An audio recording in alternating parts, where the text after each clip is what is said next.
આવી અક્ષરધામથી અવનિમાં ઐશ્વર્ય મુક્તો લઈ શોભે અક્ષર સાથ સુંદર છબી લાવણ્ય તેજોમય કરતા દિવ્ય સદા રહે પ્રગટજે સાકાર સર્વોપરી સહજાનંદ કૃપાલુને નિત્ય નમો સર્વાવતારી હરિ.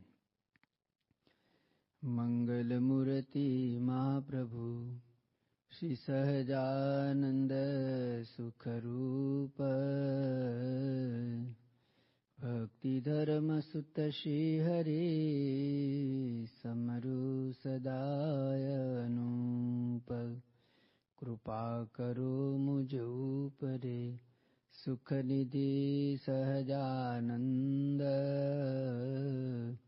ગુણ તમારા ગાવવા બુદ્ધિ આપજો સુખ કંદ ચરિત્ર ગાવું પ્રભુજી તમારા અખંડ સૌભાગ્ય ગણી અમારા ઈચ્છા ઉરે એ જ પ્રભુજી મારી સ્મૃતિ રહો અંતરમાં તમારી. શ્રી સ્વામિનારાયણ ભગવાનની જય. અક્ષર પુરુષોત્તમ મહારાજની જય. ગુણાતીતાનંદ સ્વામી મહારાજની જય. ભગતજી મહારાજની જય. શાસ્ત્રીજી મહારાજની જય. યોગીજી મહારાજની જય. પ્રમુખ સ્વામી મહારાજની જય. દિલ્હી અક્ષરધામ મહોત્સવની જય.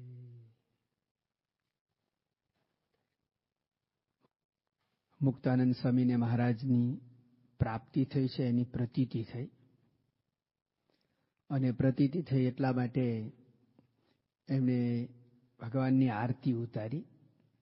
જય સદગુરુ સ્વામી આરતીની શરૂઆત છે. અને એ જ આરતીમાં પ્રત્યેક આંટે ભગવાનની જે મૂર્તિ નિરખતા આર્ત હૃદયે મુક્તાનંદ સ્વામી જે પ્રાર્થના કરી છે, આરતી ઉતારી છે, મહારાજની મૂર્તિ નિરખી છે. અને એમને પ્રત્યેક આંટે મહારાજના સ્વરૂપની વિશેષ પ્રતીતિ થતી જાય છે. જય સદગુરુ સ્વામીથી કરી અને છેલ્લે કહે છે પુરુષોત્તમ પ્રગટનું જે દર્શન કરશે કાળ કર્મથી છૂટી કુટુંબ સહિત તરશે. સ્વામિનારાયણ સંપ્રદાયની અંદર, સમગ્ર સંપ્રદાયની અંદર મુક્તાનંદ સ્વામીએ બનાવેલી આ આરતી ભગવાનના સ્વરૂપને નિરખવાની એક રીત, અને આરતી ઉતારતા હોય ત્યારે કેવી રીતે આરતી ઉતારવી એની અદ્ભુત વાત આપણને આમાં શીખવાડી છે. જે દિવસથી મુક્તાનંદ સ્વામીએ આરતી ઉતારી તે દિવસથી અદ્યપી પર્યંત સંપ્રદાયની અંદર તમામ સંતો ભક્તો મહારાજની આરતી ઉતારતા એ છબીને અંતરમાં ઉતારી અને જેવી મુક્તાનંદ સ્વામીને પ્રતીતિ થઈ હતી એવી પ્રતીતિની પ્રાર્થના કરે છે. પ્રીતે પાંચે ટાણે છબી નિરખતા આરતી કરે ત્રિયાટા રંધ્રીને જુગલ પદનાભી મન ધરે પછી એકે આંટે વદન હરિ કેરું નિરખતા પછી સાતે આંટે નખ શિખ નિહાળે હરખતા. મુક્તાનંદ સ્વામીએ આ પ્રમાણે મહારાજની આરતી ઉતારી. એમના અંતરની અંદર એક પૂર્ણ પ્રતીતિ આવે છે અને મુક્તાનંદ સ્વામી બોલી ઉઠે છે, જન્મ સુધાર્યો રેહો મારો, મળ્યા નટવર ધર્મ દુલારો, ભ્રમણા ભાંગી રેહો હૈયાની, નથી એ વાત કેને કહ્યાની, વીતી હોય તે રેહો જાણે. મને જે પ્રતીતિ થઈ છે એની વાત હું બીજાને શું કહી શકું, પણ આજથી મુક્તાનંદ સ્વામીને મહારાજની વિશે એક અનન્ય ભાવ જાગ્યો. આમ તો મુક્તાનંદ સ્વામીએ શીતળદાસને સમાધિ કરાવી ત્યારે પણ એક પદ તો બનાવ્યું જ હતું સુખદાયક રે સ્વામી સહજાનંદ, પ્રગટ પુરુષોત્તમ શ્રીહરિ. પણ એ પ્રગટ પુરુષોત્તમની પ્રતીતિ એમને આજે થઈ. ગુરુએ જ્યારે દર્શન આપીને કહ્યું કે અમે તમને નહોતું કહ્યું, અનંતવાર તમને આ સ્વરૂપની ઓળખાણ કરાવી છે, અને કહેતા આવ્યા હતા કે હું તો ડુગડુગી વગાડવા વાળો છું. તો મુક્તાનંદ સ્વામીને આ વાત હવે સમજાઈ ગઈ. થોડા સમય પછી મહારાજની સાથે વિચરણમાં એકવાર શ્રીજી મહારાજે સામેથી મુક્તાનંદ સ્વામીને કહ્યું, સ્વામી અમારા નખ ઉતારી દો. આપણે નખ કાપીએ ને એવી રીતે મહારાજે સામેથી મુક્તાનંદ સ્વામીને કહ્યું, સ્વામી અમારા નખ ઉતારી દો. મુક્તાનંદ સ્વામી મહારાજ કરતા ઉંમરમાં 23 વર્ષે મોટા છે. મહારાજે કહ્યું એટલે મુક્તાનંદ સ્વામી એ વખતે નેરણી લઈને, એટલે કે પતલું ચપ્પુ, એને લઈને મહારાજના નખ કાપી રહ્યા છે.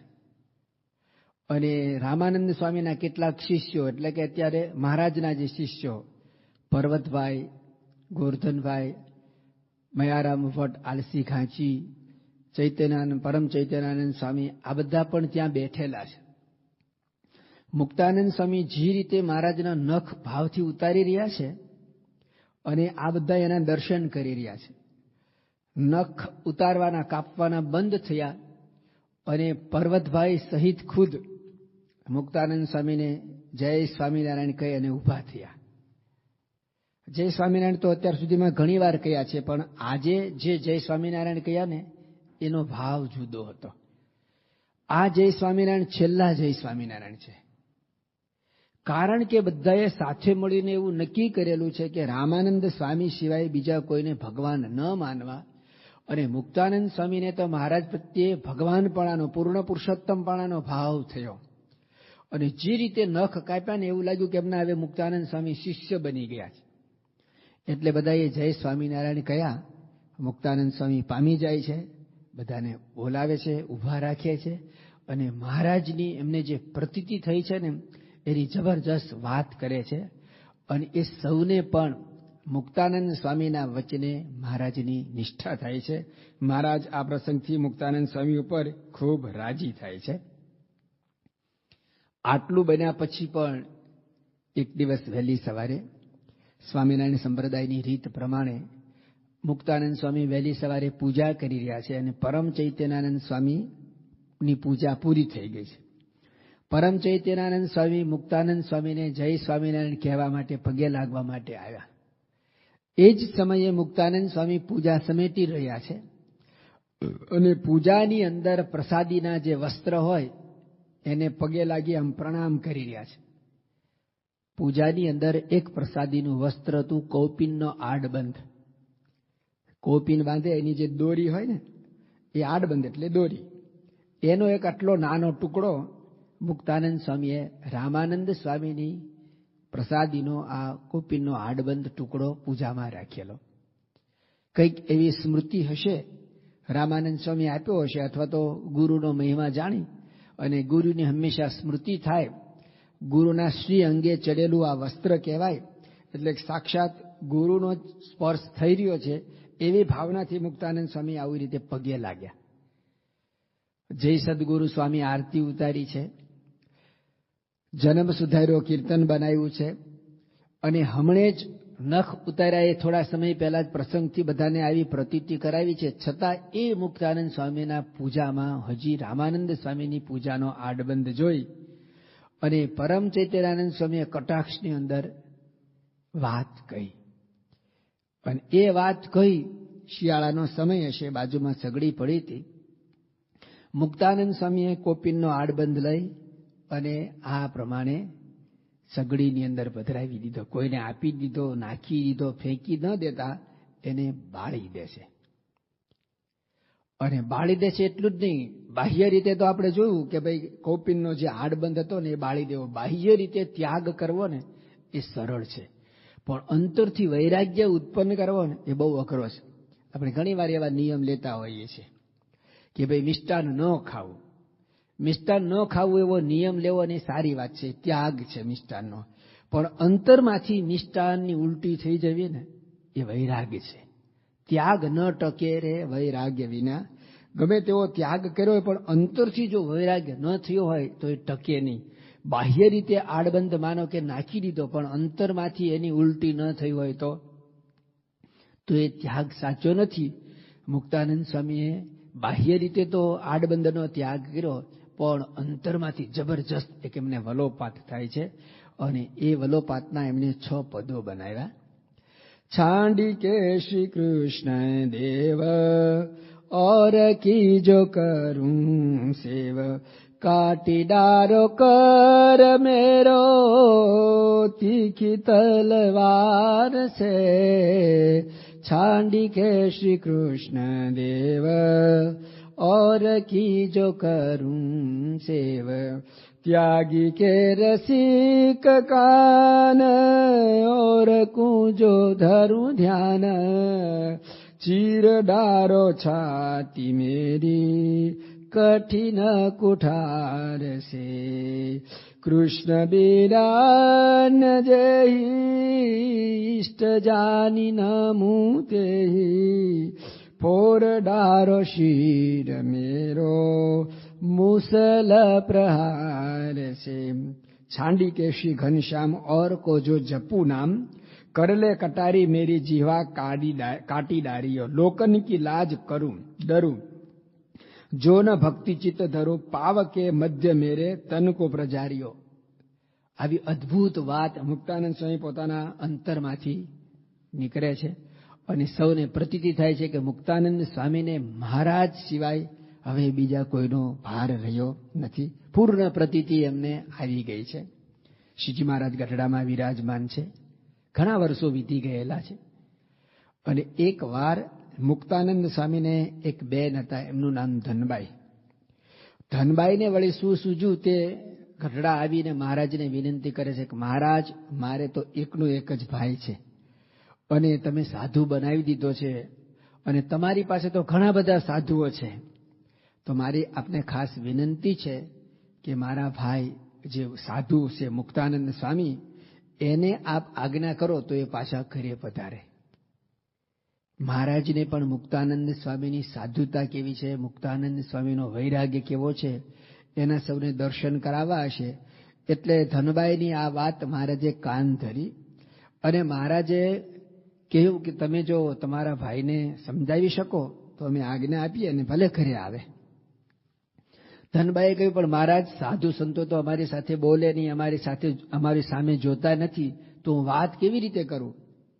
મહારાજ કે અમે મુક્તાનંદ સ્વામીને આજ્ઞા કરીશું કે જેવી રીતે સંતો કથા કરતા એને બાઈઓ પાછળ બેસે અને વચ્ચે પડદો રાખીએ છે, એવી રીતે તમે કથા કરજો અને પડદાની પાછળ મુક્તાનંદ સ્વામી બેસશે. મુક્તાનંદ સ્વામીને મહારાજે આજ્ઞા કરી, પરીક્ષા કરી કે તમારા બેન આવ્યા છે અને એમની ઈચ્છા છે આવી રીતે તમને સમજાવવાની, તો તમે ત્યાં આગળ જઈને એમની વાત સાંભળો. મુક્તાનંદ સ્વામી સાધુના નિયમની વાત કરી. મહારાજ કે એ નિયમ તો અમે જ આપ્યા છે, અમે જાણીએ છીએ અને આવી રીતે અમારી આજ્ઞા છે, માટે તમે જાઓ.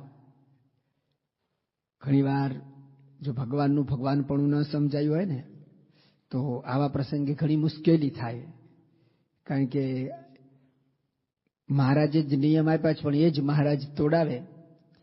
ત્યારે જે ખરેખર ધર્મ પ્રધાન હોય ને, સ્વરૂપ નિષ્ઠા ન હોય ને ધર્મ નિષ્ઠા હોય તો આવા પ્રસંગે મુશ્કેલી થાય. મુક્તાનંદ સ્વામી સાચા અર્થમાં મહારાજનું સ્વરૂપ જાણતા હતા, એટલે મુક્તાનંદ સ્વામીએ તરત વચન સ્વીકારી લીધું અને આ પ્રમાણે મહારાજે જ્યાં વ્યવસ્થા કરી હતી ત્યાં જઈને બેઠા. અને એમના બાઈ બેન મુક્તાનંદ સ્વામીને કંઈ વાત કરે તે પહેલા જ મુક્તાનંદ સ્વામીએ 4 પદ લખી અને એમને આપ્યા અને કોઈના દ્વારા અથવા તો પોતે ગાય સંભળાવ્યા. મોહનને ગમવાને ઈચ્છો માનિની એટલે સ્ત્રી.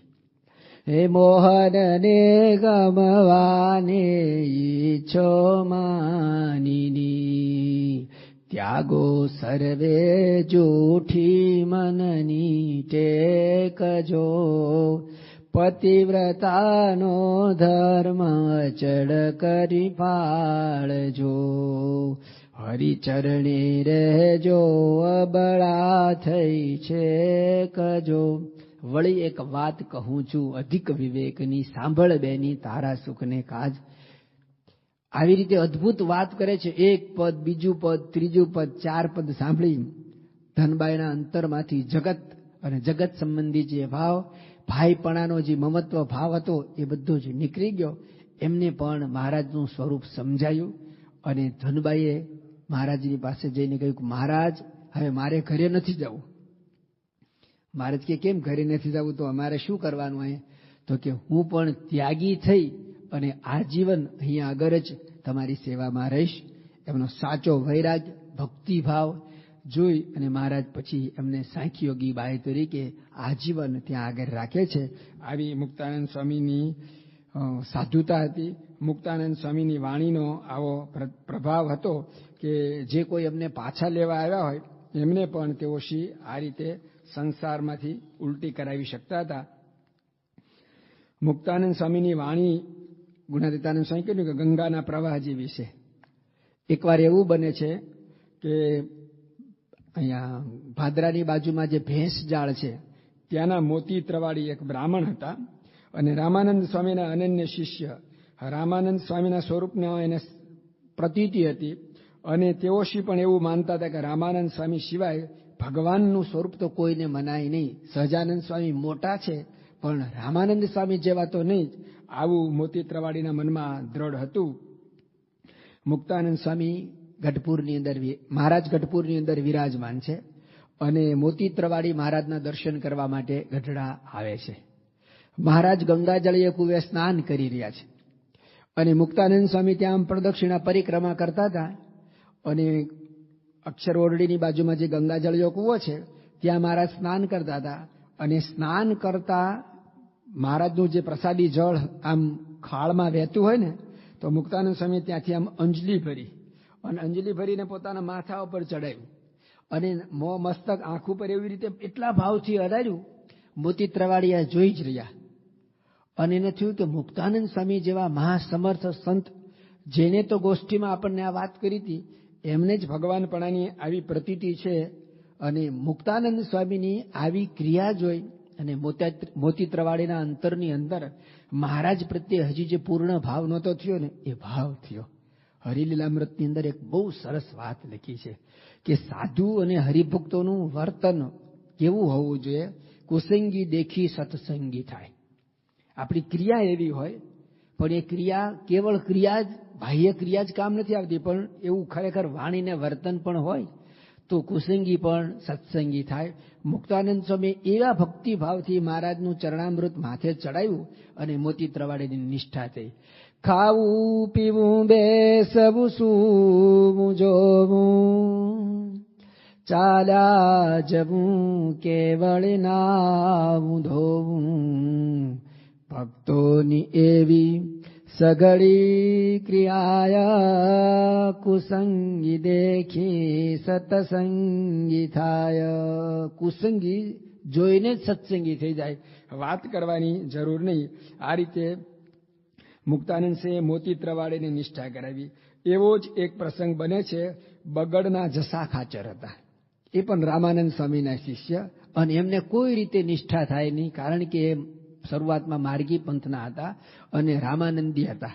એટલે રામાયણની આ પ્રમાણે કથા કરે અને રામથી અધિક કોઈને ન માને. રામ પછી ભગવાન કૃષ્ણનો અવતાર થઈ ગયો, પણ રામ એ રામ, રામ વાળા બીજા કોઈનું કામ નહીં એવું અંતરની અંદર દ્રઢ માનતા.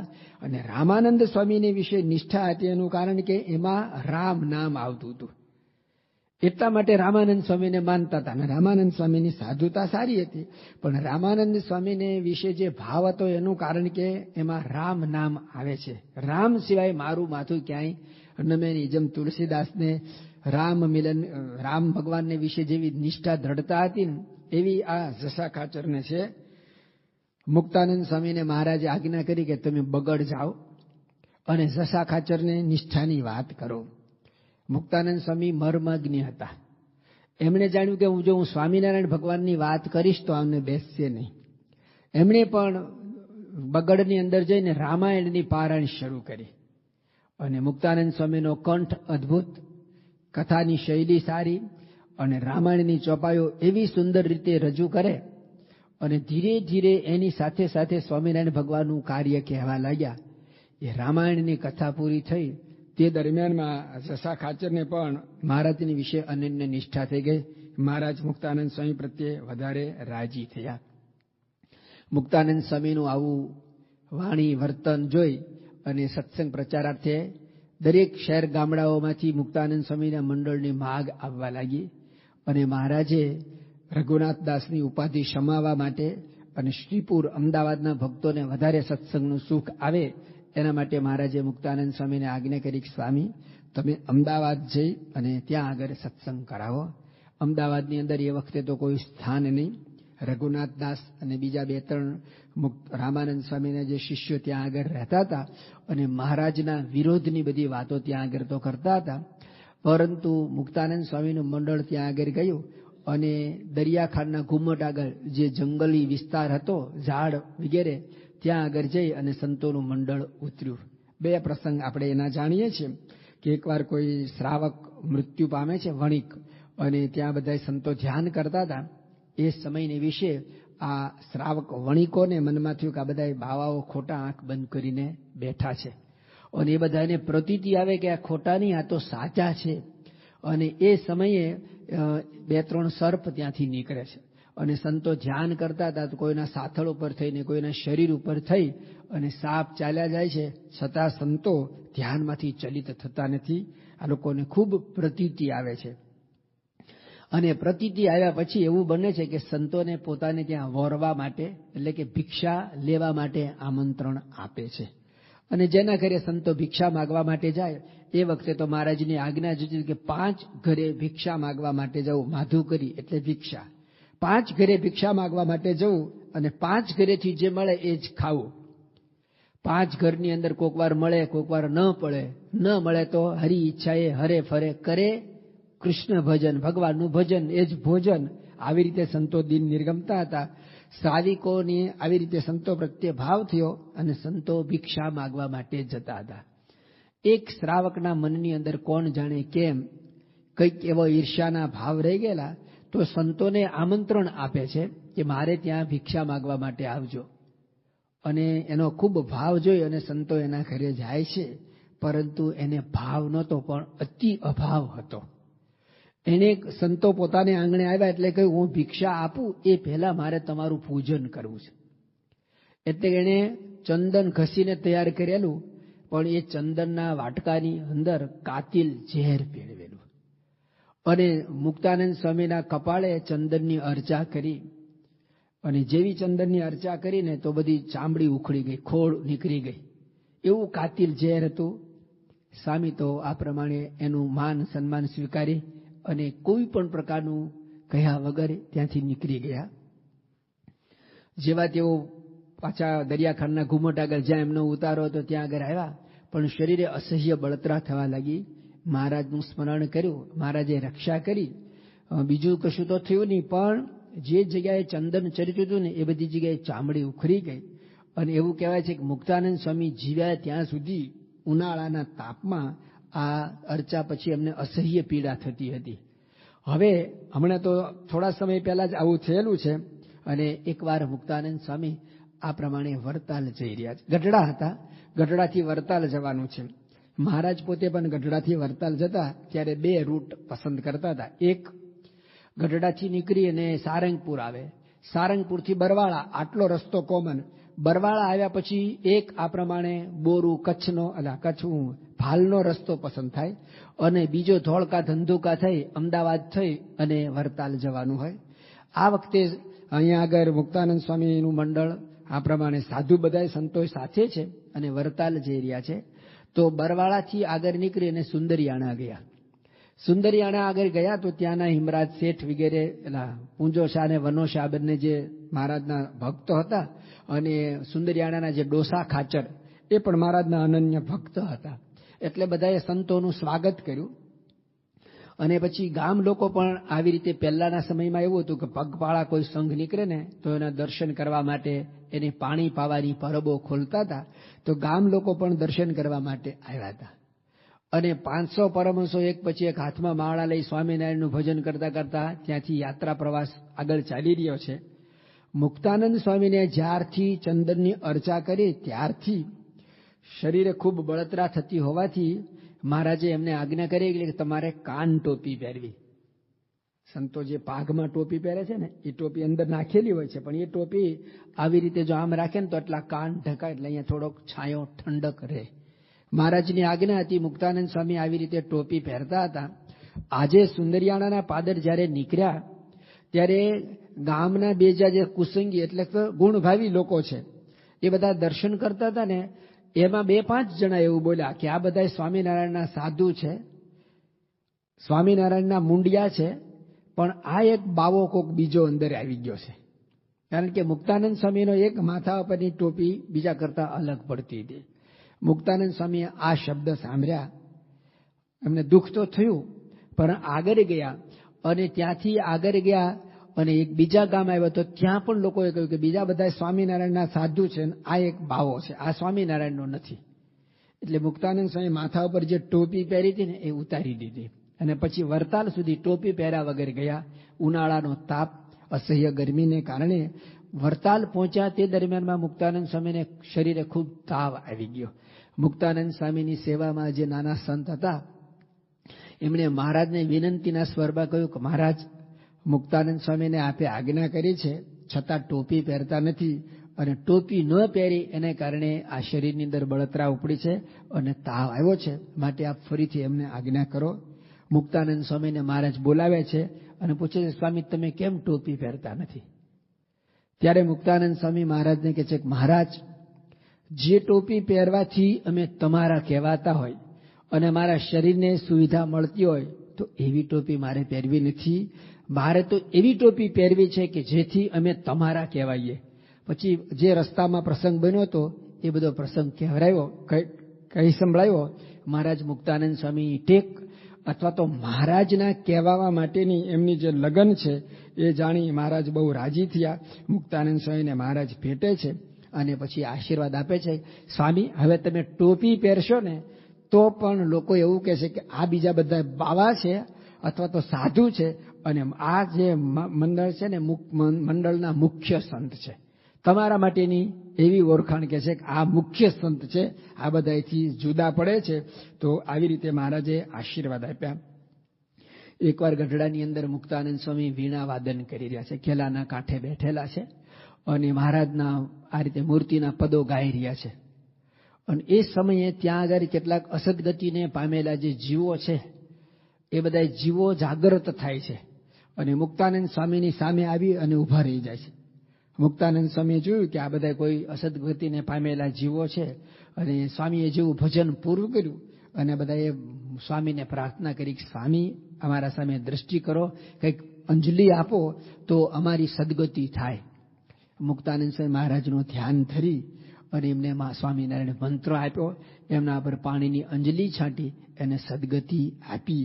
સ્વામિનારાયણ મંત્રની અંદર કેવી શક્તિ છે એનો એક પરિચય કરાવ્યો અને સાચા અર્થથી સાચા ભાવથી જો ભગવાનનું મંત્રનું રટણ કરે તો મટે કાળ કરમને કલ્પના, મટે કાળ કરમને કલ્પના, જમશીર તે જાગી ના વાય ઓળખમું અંતરે. ભગવાનના મંત્રની અંદર એવો પ્રતાપ છે કે કાળ કર્મ અને એના પણ બંધન છૂટી જાય. અસદગતિને પામેલો જીવ હોય એ સદગતિને પામે. આવી રીતે મુક્તાનંદ સ્વામીએ કેટલાય અસદગતિને પામેલા જીવોની મુક્તિ કરી. હવે મહારાજને મુક્તાનંદ સ્વામીના મંડળને સુરત જવાની આજ્ઞા થાય છે. સુરત એટલે જવાનું થાય છે કે ત્યાં આગળ સત્સંગ કરાવવો થોડો કઠણ હતો. મુક્તાનંદ સ્વામીના મંડળને મહારાજ કહે છે કે તમે સુરત જાઓ અને ત્યાંના જે ભાલચંદ્ર શેઠ એમનો પણ મહારાજને પત્ર આવેલો કે મુક્તાનંદ સ્વામી જેવા કોઈ સમર્થ સદગુરુ સંત જો અમારે ત્યાં આવે તો આ પ્રમાણે સત્સંગ સારો થાય. મહારાજે આજ્ઞા કરી અને મુક્તાનંદ સ્વામીનું મંડળ સુરત આ પ્રમાણે પહોંચે છે. મુક્તાનંદ સ્વામીની સાથે બીજા 50 સંતો છે. 50 સંતોનું મંડળ લઈ અને સ્વામી સુરત આવ્યા. સુરતની અંદર હજી ક્યાં સંતોને ઉતરવું કોઈ વ્યવસ્થા નથી અને એક સાથે 50 સંતોનો તો ઉતારો ક્યાં આપવો. પણ બને છે એવું કે ત્યાં સુરતની અંદર અત્યારે જે રામપરા રોડ ઉપર મંદિર છે ને, એ મંદિરની જગ્યાએ એક બહુ જ મોટો બંગલો હતો. અને એ બંગલાને લોકો ભૂતિયો મહેલ કહેતા. મહેલ એટલે બંગલો, ભૂતિયો મહેલ કહેતા. ભૂતિયો મહેલ શા માટે કહેતા?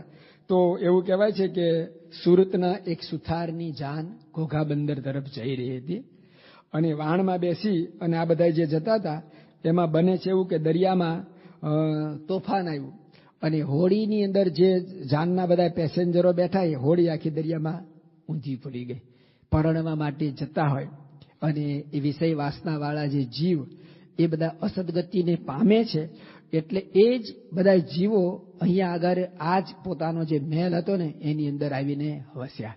એટલે એ મહેલની અંદર કોઈ ઉતરતું નહીં, એની આજુબાજુ કોઈ ફરકતું પણ નહીં. મુક્તાનંદ સ્વામીનું 50 સંતોનું મંડળ આવ્યું છે, એને ઉતારો ક્યાં આપવો આ ખાલી જગ્યા જોઈ અને ભૂતિયા મહેલની અંદર સ્વામીને ઉતારો આપ્યો. બધા સંતો પણ આ ભૂતિયા મહેલની અંદર રાતવાસો કરે છે. રાતનો સમય થયો અને અસદગતિને પામેલા બધા જે જીવો છે ને એ બધા હાવ હવ હિમ ક્રીમ એવું બધું અવાજો કરવા લાગ્યા. સંતોએ જોયું કે આ તો કોઈ અસદગતિને પામેલા જીવ છે, પરંતુ સંત કો ક્યાં, કારણ કે તો ભગવાનને આશ્રય જ આવેલા છે અને મોતને જેમ કે જીવિત જૂઠું રહે મરવું તે મંગળ જાણે, આવી રીતે દેહને ખોટું કરીને ભગવાનની પ્રસન્નતાર્થે વિચરણ કરી રહ્યા છે. એટલે સંતોને ડર તો ન લાગ્યો અને સંતોએ સ્વામિનારાયણ મંત્રનો જાપ શરૂ કર્યો.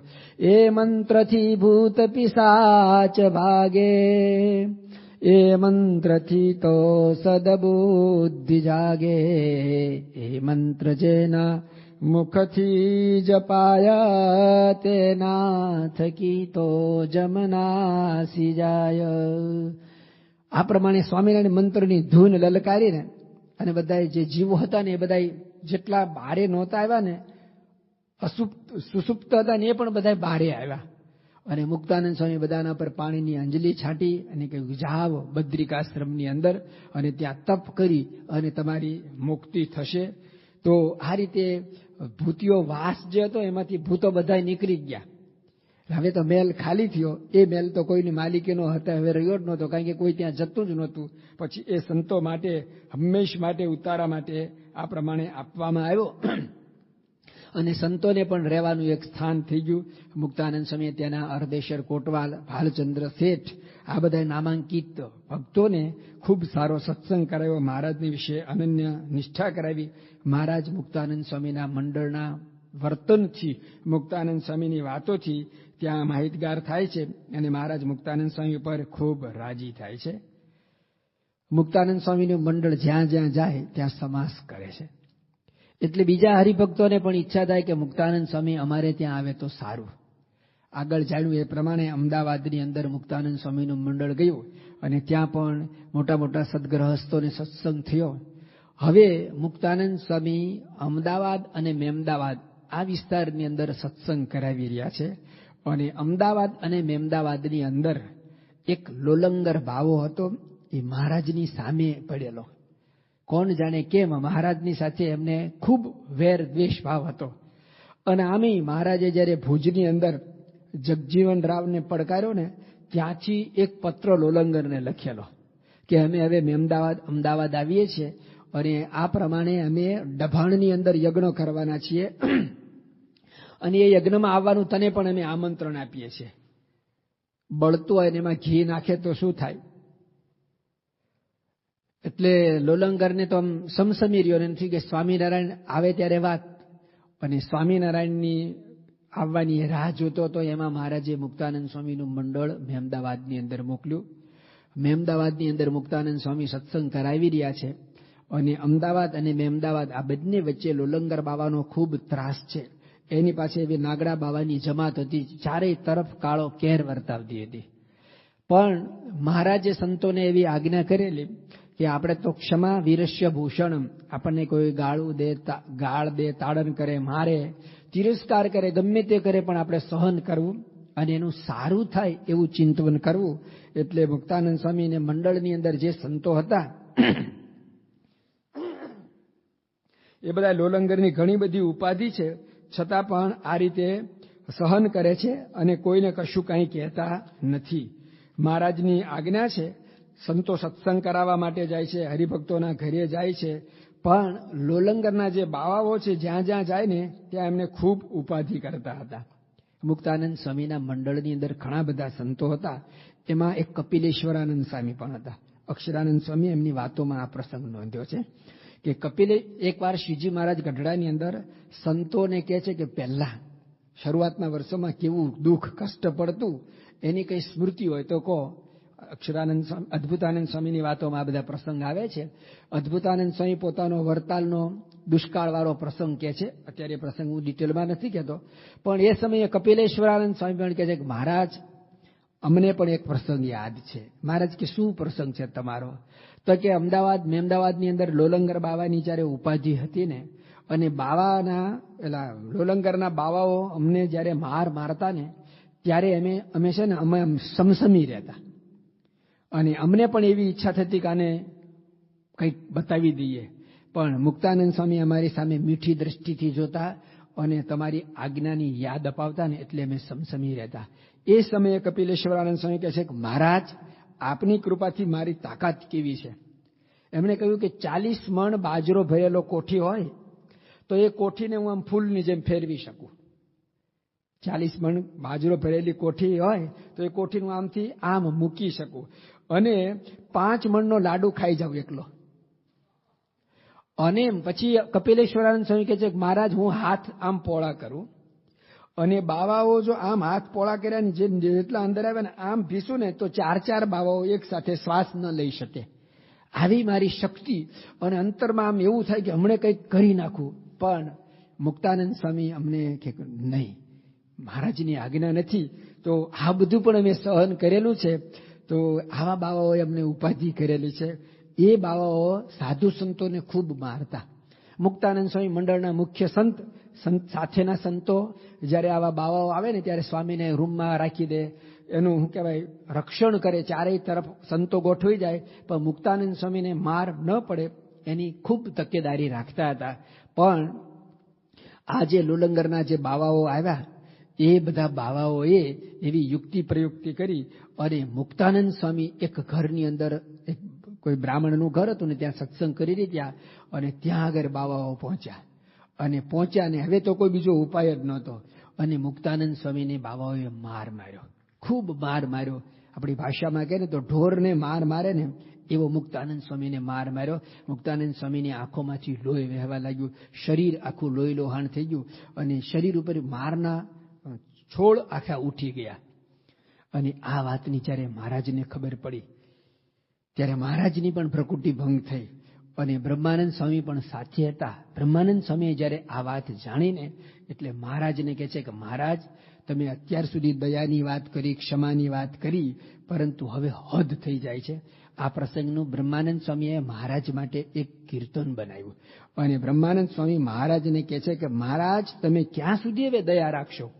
અત્યાર સુધી તો ઠીક, પણ મુક્તાનંદ સ્વામી જેવા સંત, જે કીડી જેવા પણ જીવને ન દુખવે એવા સંતને આટલો અને આવો માર. બ્રહ્માનંદ સ્વામી મહારાજને એક કીર્તન લખીને મોકલે છે. ભક્તવત્સલ હરિ બિરુદ તિહારો, કલબલ છલ ભાવે જું કર કે, ખલ મંડલ હરિ વેગે સંહારો. ભક્તવત્સલ હરિ બિરુદ તિહારો, જો હરિજન કે વજન વિરોધી, જો હરિજન કે વજન વિરોધી, તિनको तुम અભિમાન ઉતારો. આલસ તજો ભલા હોય કે ઇતના માનો વચન હમારો. મહારાજને કહે છે કે મહારાજ તમે આળસુ છો, હવે તમારી આળસ છોડી અને આટલું મારું વચન માનો. આવા જે હોય ને એને તો ટીટ ફોર ટેટ, એના સામે તો એવા જ થવું જોઈએ, અને તમે એનું કંઈક રોષ કશુક અંતર મેં ધારો. થોડોક રોષ તો અંતરમાં ધારો, અમારાથી હવે રહેવાતું નથી, કાં પછી અમને આજ્ઞા કરો. મહારાજ મુક્તાનંદ સ્વામીની સાથે બીજા પણ મંડળની અંદર ઘણા એવા સંતો હતા, એ પણ બધા સમસમી રહે છે. અને મહારાજ કહે છે કે હવે તો અમે જ આ પ્રમાણે બધી બાજી હાથમાં લઈએ છીએ. મુક્તાનંદ સ્વામીના મંડળને કહે છે કે સ્વામી તમે ફરીથી સુરત તરફ વિચરણમાં જાઓ અને હવે અમે અહીંયા જોઈ લઈએ છીએ. પછી તો મહારાજે એવા જે કાઠી દરબારો હતા ને એને પોતાની પાસે રાખ્યા, જે પટ્ટા દાવ ને તલવારબાજી ને બધું સારી રીતે જાણતા હતા. અને મહારાજની પ્રકૃતિ ભંગ થયો. મહારાજ પોતે મુક્તાનંદ સ્વામીને પેડેલું આ દુઃખ જોઈને એકદમ દ્રવી જાય છે. અને પછી કાઠી દરબારોને કહે છે કે હવે તો જે થવાનું હોય ભલે થાય, પણ આ પ્રમાણે લુલંગરને બતાવી દેવું છે. અને પછી તો મહારાજની જ્યારે આજ્ઞા કે ઈચ્છા થાય ત્યારે 4 પાડા ચોકમાં જે હતા અસુરના અધિપતિ, અસુરોના જે અધિપતિ મુખ્ય સરદારો હતા ને એ આમ ચાલ્યા આવતા ને ચોકની અંદર દરબારોએ 4 ને તો ત્યાં ને ત્યાં વેંધી દીધા. 4 પાડા ચોકમાં જે હતા અસુરના અધિપતિ, બીજા ભણેણી ભાગ્યા ભાઈ આપણી પણ આગળ, બીજા તો પછી ડરીને ભાગી જ ગયા. પણ મુક્તાનંદ સ્વામીને આવું એક દુઃખ આવ્યું અને એ દુઃખને લીધે પછી બીજા સમગ્ર સંત સમાજને સુખ થઈ ગયું. કારણ કે મહારાજે પોતે જ આવી દ્રષ્ટિ કરી અને આ રીતે બીજા સંતોને જે આ ઉપાધિ થતી હતી એ મહારાજે પણ લાલ આંખ કરી. બ્રહ્માનંદ સ્વામીનું પદ કામ આવી ગયું કે રોષ કશુક અંતર મેં ધારો. મહારાજે થોડોક રોષ અંતરમાં ધાર્યો અને આ રીતે સંત સમાજને માટે હંમેશનું સુખ કરી દીધું. મુક્તાનંદ સ્વામીનું મંડળ રાજસ્થાન મારવાડમાં જાય છે. સંતોને એવો નિયમ હતો કે ગળું ચીકણું કંઈ ખાવું નહીં. રાજસ્થાનની અંદર 3 દિવસના ઉપવાસ થયેલા છે.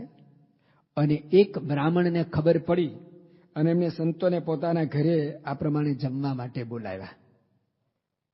સંતો જમવા માટે ઘરે ગયા અને સંતોએ પોતાના નિયમની વાત આ બ્રાહ્મણને કહી છે કે અમે કોઈ પણ પ્રકારનું ગળું કે ચીકણું ખાતા નથી. બ્રાહ્મણે કહ્યું કંઈ વાંધો નહીં, હું ખીચડી બનાવીશ. ખીચડી બનાવો તો ખીચડીની અંદર પણ ઘી નાખતા નહીં, અમારો ઘી ન ખાવાનો નિયમ છે. બ્રાહ્મણે કહ્યું બહુ સારું. ખીચડી બની ગઈ. ઠાકોરજીને થાળ માટે જે ધરાવીને એ થાળની અંદર ફક્ત 2 છાંટા ઘી આ પ્રમાણે ઠાકોરજીને નૈવેદ્યમાં મૂક્યું અને ઠાકોરજીનો પ્રસાદીનો થાળ આ ખીચડીની અંદર પાછો મિક્સ કર્યો, ભેળવો. અને પછી સંતોની પંગત સ્વામી નારાયણ નારાયણ નારાયણ. સંતો જમવા બેઠા. આત્માનંદ સ્વામી પણ મુક્તાનંદ સ્વામીના મંડળમાં છે. અને આત્માનંદ સ્વામી એ વચનની મૂર્તિ કહેવાય. એટલા માટે મહારાજે એકવાર સંતોની સભા ભરાવી છે અને પછી કહ્યું છે ને, જેવા છે આ આત્માનંદ એવા હો તે બોલો મુનિ વૃંદ. આત્માનંદ જેવા છે ને એવા હો તે બોલો. પ્રસંગ એવો બને છે કે મહારાજ વરતાલની અંદર છે અને આ સભા ભરીને બેઠા છે. અને એ સમયે મહારાજ આ પ્રસંગ પણ અદ્ભુતાનંદ સ્વામીની વાતોમાં છે. એ સમયે મહારાજ સંતોને પૂછે છે કે તમે હરિભક્તો પાસેથી પોતા માટે કંઈ ન માગ્યું હોય એવા ઊભા થાવ. એક સંત ઊભા થાય છે કે મહારાજ મેં આજ દિવસ પર્યંત કોઈ જ કાંઈ વસ્તુ માગી નથી. મહારાજ એમની સામે જોઈને કે બેસી જાઓ. પેલા સંત કે મહારાજ મેં કંઈ માગ્યું નથી. મહારાજ કે તમે પીપળાઓને પાદર 100 દોરો માગ્યો હતો કે નહીં? સ્થાન અને પેલું કહે ને પ્રૂફ સહિત મહારાજ બતાવે છે. સંત બેસી ગયા અને કહ્યું હા મહારાજ મારું કપડું ફાટી ગયેલું અને એ વખતે મેં સીવવા માટે મંગાવેલું. પછી તો મહારાજે સંતોને ચપ્પુ, 100 દોરો, જીવન જરૂરિયાતની આ બધી વસ્તુ રાખવાની મહારાજને આજ્ઞા જ આપી.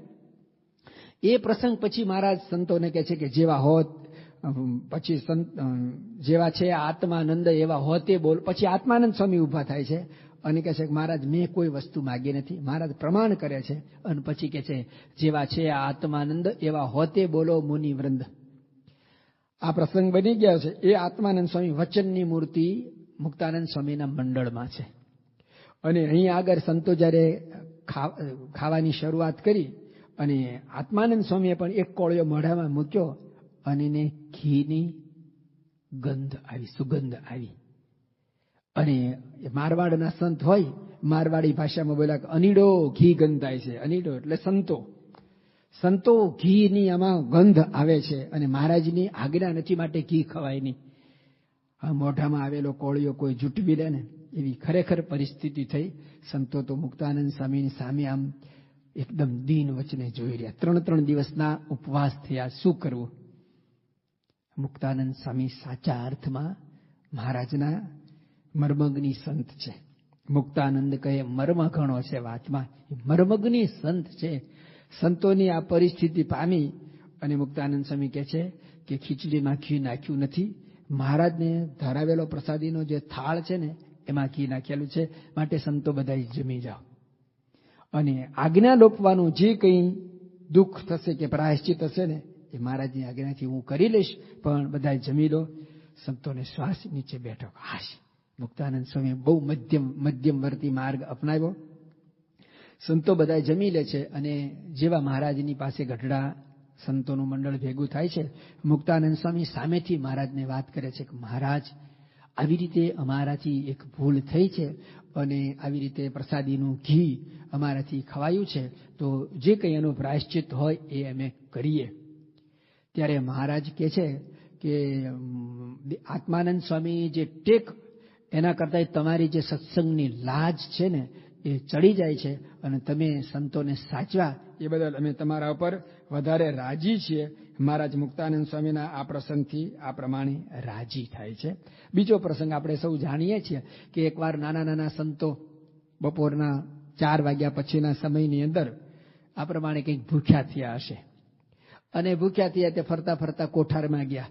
અત્યારે તો કોઠારમાં જાય ને તો કોઠાર ભરેલા છલકતા હોય, એ વખતે તો કોઠારમાં પણ કાંઈ હોય જ નહીં. તે છતાંય સંતોને થયું કે કદાચ કંઈક હોય તો, અને હોય તો શું હોય? ટાઢા રોટલાના ટુકડા પડેલા હતા, પણ એ પણ મીઠા લાગે ને.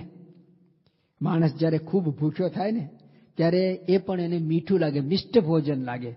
અને માણસ તૃપ્ત થઈ ગયો અને પછી એને મિષ્ટ ભોજન આપે, વૃથા તૃપ્તસ્ય ભોજનમ, તો એ ભોજન એને કંઈ સુખ ન આપે. તો સંતોએ રોટલાના ટાઢા ટુકડા જે પડ્યા હતા ને એ લઈ અને ખાવા લાગ્યા. અને એવામાં મુક્તાનંદ સ્વામી ત્યાં આગળથી પસાર થયા. સંતોના કોઈના મોઢામાં કોઈના હાથમાં રોટલાના ટુકડા છે ને પટોપટ નીચે પડી ગયા.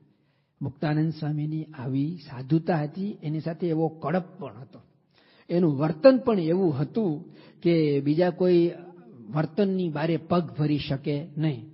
મુક્તાનંદ સ્વામી જોયું કે સંતોના હાથમાંથી રોટલા અને મોઢામાંથી રોટલાના ટુકડા પડી ગયા છે.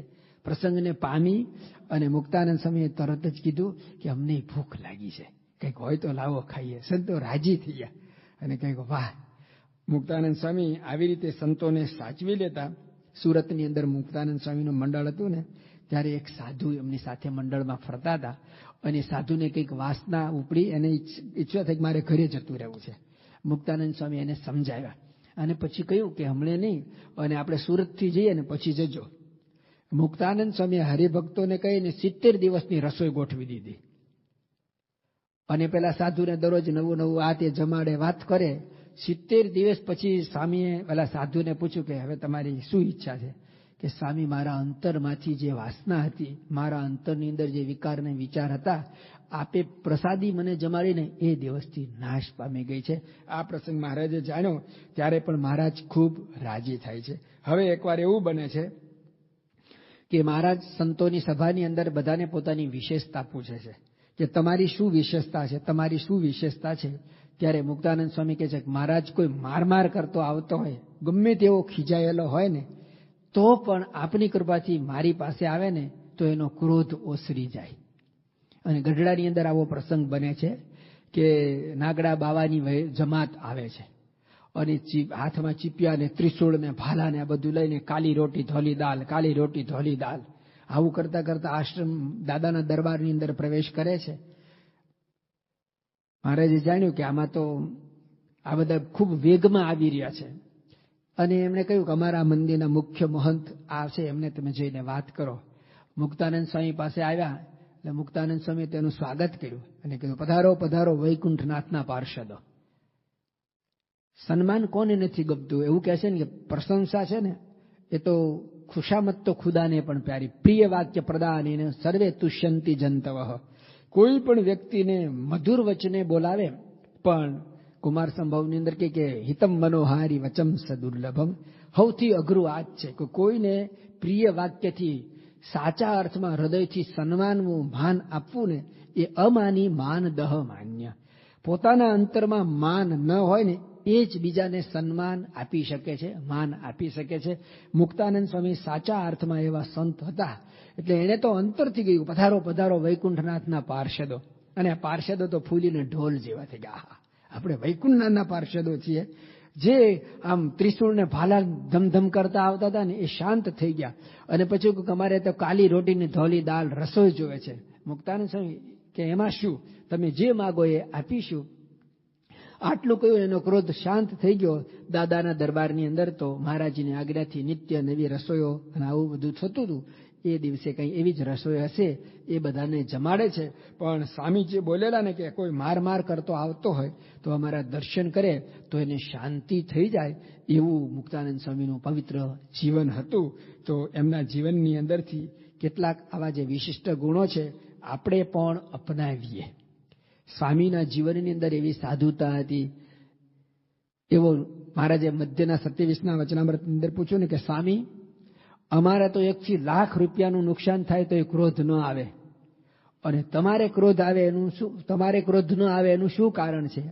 ત્યારે મુક્તાનંદ સ્વામી કીધું, મહારાજ એક તો સાધુતાનો માર્ગ, બીજું મહારાજનો મહિમા, ભગવાનનું મહાત્મા જાણીએ છીએ, એને કરીને અમને પણ ક્રોધ આવતો નથી. અને કદાચ ક્રોધ આવે ને તો એ ક્રોધ જાજો સમય સુધી ટકતો નથી.